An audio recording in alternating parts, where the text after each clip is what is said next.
It's another raw video from your favorite YouTube scout, Draftrawthentic. Yes, I'm finally here for another video, and like I said, it's a raw one, so there will be no edits. Anyway, I made a promise to you guys that from April 30th to May 31st, that is 32 days. That 32 days, well, in the NFL, there are 32 teams. I will be going over the draft of each and every team every day from April 30th to May 31st. So, obviously, it's April 30th. Well, this is the first day. Now, I previously got off of an interview with a super Baltimore Ravens fan, Tony. I also is putting out a video of the winners of the 2018 NFL Draft. Later on, I will be making it losers of the 2018 NFL Draft. I contemplated in making that type of video, but, you know, what the heck with it. Let's just have some fun. I'm not saying that everything that I say about these draft prospects are going to be right, but I do feel strongly about what do I do say and what do I think about certain draft prospects. Anyway, if you're watching this right now and you've seen the title, then you know this is going to be the recap of the Baltimore Ravens 2018 NFL Draft. Now, in the previous video where I put out that interview with the superfan Tony, we basically went over the draft class. But when we went over, Tony is a guy that's, you know, he's a fan. He watches college football here, there. You know, he hears about the prospects, but he doesn't watch the film like I watch the film. So in this video, I will be going over each pick, and I'll be giving a kind of in-depth analysis for each of those picks. So let's just start off with that first pick, and that was Hayden Hurst. Now, in this situation, the Baltimore Ravens decided to trade back twice and grab tight end Hayden Hurst. Now, Hayden Hurst was probably the most complete tight end in this draft next to Troy Fumagalli from Wisconsin, Hayden Hurst from South Carolina. But the thing with Hayden that I had to question is his age. You know, he won't get faster, he won't get bigger. Not to say he won't get bigger, but his body kind of filled out to where it's going to be. He's a mature player. I like the simple fact that he is mature, because then it shows that he probably, you know, has pretty good knowledge of how to play this game. But the situation is that I would have rather had the Ravens pick like a Dallas Goedert, someone that's young, someone that's highly athletic, and someone that can grow. And but I understand why they picked him, because they wanted a player that was not only a receiving type of tight end, but is also a tight end that could block. So I understand that. I don't like giving grades with certain draft picks and stuff like that. So I'm going to just say that I like this pick, but I didn't love this pick. But then the Ravens decided to trade back up into the first round using a future second-round pick and a second-round pick of this year, plus I believe a fourth-round pick for one of their trade backs to get Hayden Hurst, and decided to take Lamar Jackson. Now, as a prospect, Lamar Jackson was not my favorite quarterback, and I think that he needed to work on being a better quarterback in terms of work on his core and his foot and his feet, the way he plants them, not being too narrow but kind of spreading out that base, and then using his core to make that torquing motion. Just like if you was to throw a punch, you use your core to throw a really good hard punch. You do the same thing in football to be able to throw the football, and a lot of times you see him using just his arm to throw the football, and that's something that he can't do in the NFL. Not that he can't do it in the NFL, but he won't be successful in doing that. Now, he is the most electrifying runner that I've seen in college football history. I didn't get to see Michael Vick in college. I can watch the highlights all I want, but to see it, to have that feel of, you know, him being out on the field, I didn't see that, I didn't feel that. And even in the NFL, in Michael Vick's prime years, I wasn't watching the league, you know, at that point. So, you know, it's just one of those things where me seeing Lamar Jackson, if he's not more electrifying, he's just the most electrifying that I've seen. And that's the thing that I think about him. I think that the Ravens still did make a solid move in picking him. Just like the Hayden Hurst pick, I do like the pick. I don't love the pick, but for the direction that the Ravens want to go in a choosing a quarterback of the future, I think it was a good pick. So, but let's get on to the next one. With the trade up to get Lamar, we didn't have a second round pick. But with the trade backs, we actually was able to acquire a third round pick, which we actually ended up trading back with that pick, and I believe we got 2 picks out of that as well. Now with that trade back, it was after our original third round pick. So with our original third round pick, we decided to choose Orlando Brown. Now, as a prospect, this is the same thing. You know, I'm not the hugest fan of Orlando Brown. The one thing that I saw from him on tape was that he never engaged defensive ends or pass rushers. A lot of times when you saw his game film, he was just kind of backpedaling and he was waiting for someone to attack him. So to me, that shows a lack of aggressiveness sometimes. Now, he could just the way that they use their schemes, to how you know how the offensive line should block, just kind of get in their way. And I think that the stat is misleading of him not giving up a sack. I'm sorry, not him not giving up a sack. I think it's a little misleading because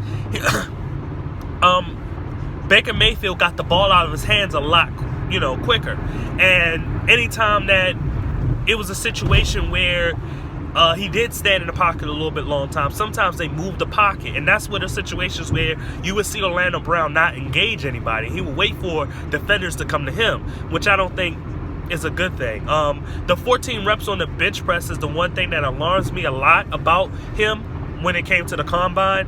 To me, that shows a lack of I would say actually a lack of maturity. And it may sound weird for me saying that, but it's one of those things when you know you're trying to get somewhere, you know what you want to do, you got to work as hard as you can to get there.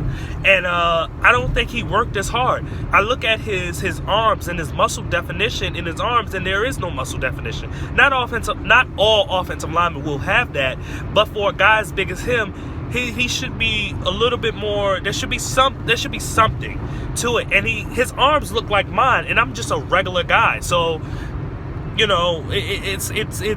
it's kind of crazy that you're trying to strive to be something, and you're in the legacy of your father, and you don't push to become better or to at least be as good.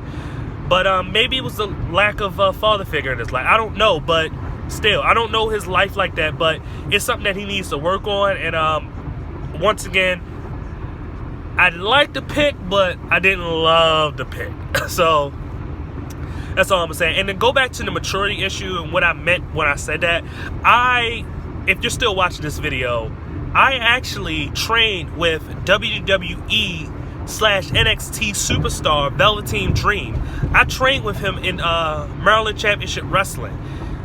Him and another guy, Leo Rush, who's also in the WWE/NXT. Both of those guys, you could tell from day one, they know what they wanted and they push for what they wanted. These two guys was already jacked up. They already had definition, abs, arms, cut up, everything. They knew what they was going to strive for, and they went for it. And they're at the place where they're at now. So I'm just putting that out there just so you can understand they were mature enough to know this is what they wanted to do for the rest of their life. So that's what I meant when I say the maturity thing with Orlando Brown.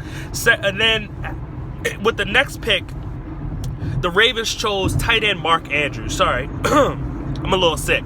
But they chose tight end Mark Andrews. I like Mark Andrews. I don't love Mark Andrews. But my biggest thing about Mark Andrews is that he could possibly, in terms of one of the top tight ends, be the biggest bust of them all.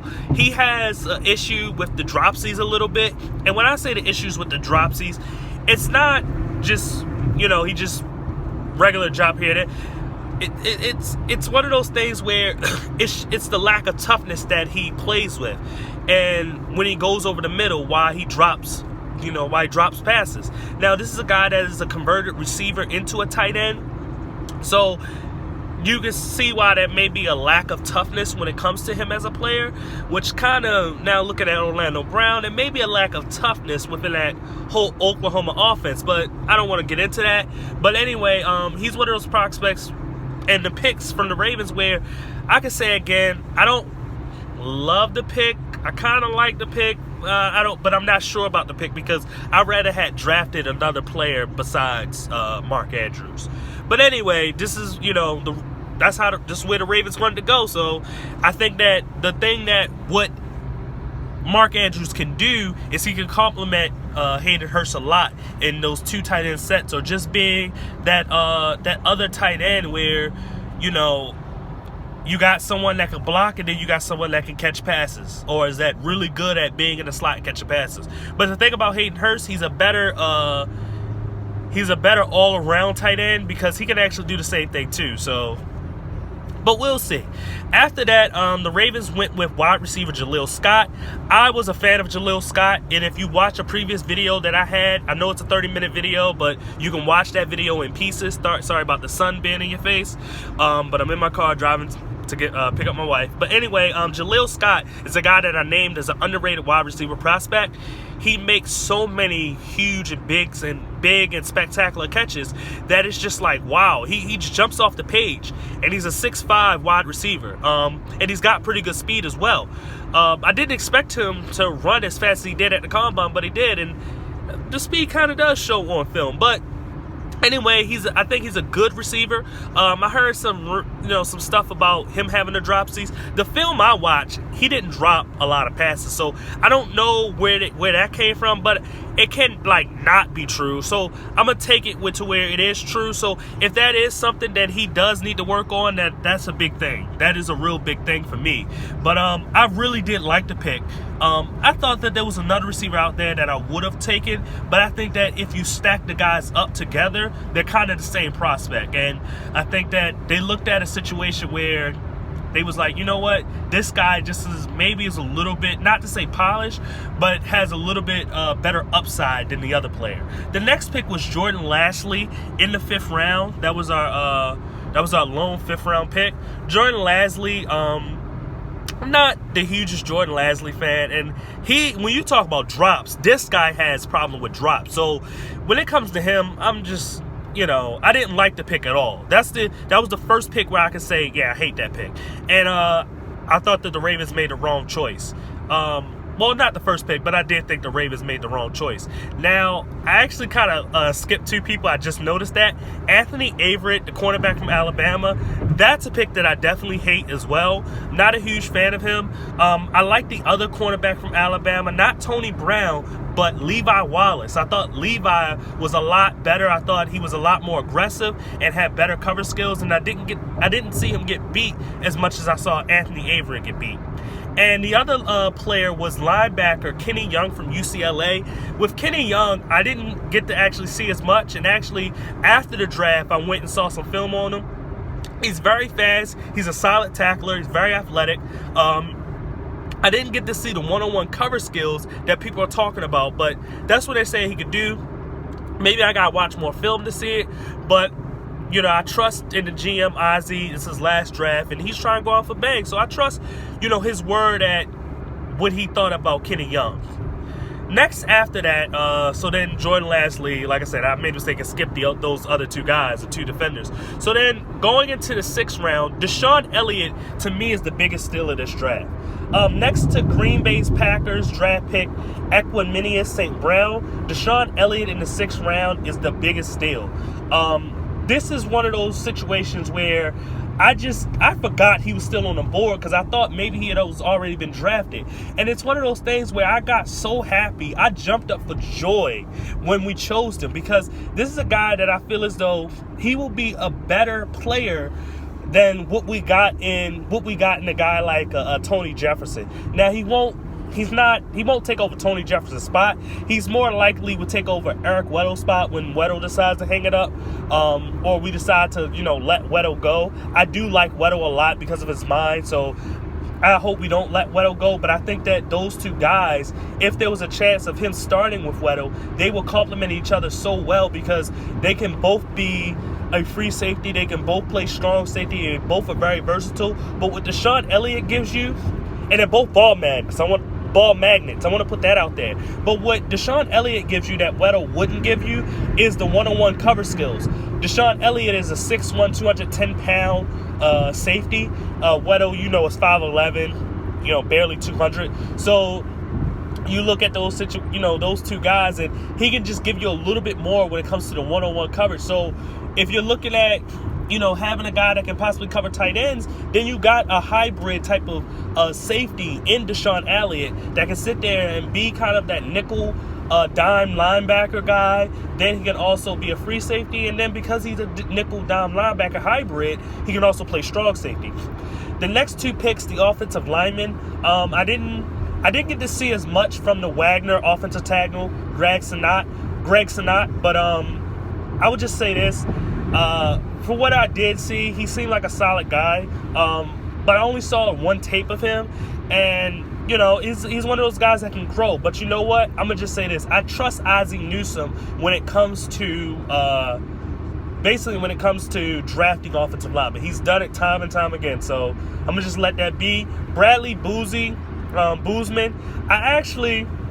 I could have watched tape on him, and I decided not to because I just heard so many things saying that he played terrible this season that I was just like, oh, what the heck? I don't have to watch this. So I can't tell you much about him, and I don't think I'm going to go back to see how good he was or how bad he was. I'm going to just leave it up to what I see in preseason and training camp of what we got in that guy. But those two guys I'm not too sure about. And then especially the last pick, didn't get to watch any tape of him neither. Never even heard of this dude until we picked him. Everybody else I actually heard of, except for Kenny Young I didn't hear of neither. But except for that guy, I didn't hear of him at all. So it's sorry.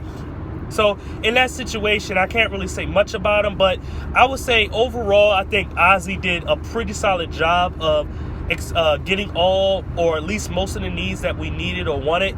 The only thing that I will criticize Ozzie in doing is that he did not pick up a running back in this draft. And looking at the undrafted free agents, I didn't see not one undrafted free agent that was a running back. So we still have to wait, but there were some guys like a Martez Carter from Grambling or Akron Wiley from Iowa that I would expect the Ravens to have at least, try to put their hand out, extend their offer out, and I don't know if they did that. But anyway, once again, this is Draftrawthentic. I thank you for watching. Please subscribe if you like this video. And, if you like this video, please hit that like button. Please comment if you didn't like what I had to say about a certain prospect or about Ozzie or about the Ravens, so we can debate about it. Share this video so other people can join the debate. And once again, this is Draftrawthentic. I thank you for watching. Goodbye.